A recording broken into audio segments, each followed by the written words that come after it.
भारतीयांना क्रिकेट, बॉलिवूड आणि राजकारण याचा प्रचंड मोह आहे। विशेषतः क्रिकेट आणि बॉलिवूड याचे संबंध नेहमीच चर्चेत राहतात। 70च्या दशकात अभिनेत्री अंजू महिंद्रू आणि वेस्ट इंडिजचा कर्णधार गॅरी सोबर्स यांचं प्रेम प्रकरण बरंच गाजलं होतं।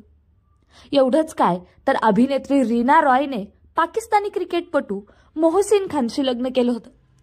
अलीकडेच विराट कोहली आणि अनुष्का शर्माची जोडी देखील सर्वाधिक लोकप्रिय ठरली आहे।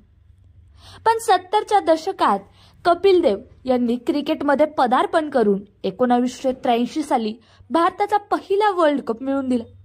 त्यांचे नाव जगभर पोहोचले। मात्र त्यांच्या व्यक्तिगत आयुष्याची रोमॅन्टिक कहाणी ही त्यावेळेस चर्चेत होती। कपिल देव आणि अभिनेत्री सारिकाचं प्रेम प्रकरण त्या काळात प्रचंड गाजलेलं। कपिलने तिच्यासाठी आई वडिलांची परवानगी मिळवली होती, पण त्यांची भेट रोमी भाटियाशी झाल्यानंतर सारिका सोबतच्या नात्याचं त्यांचा शेवट झाला।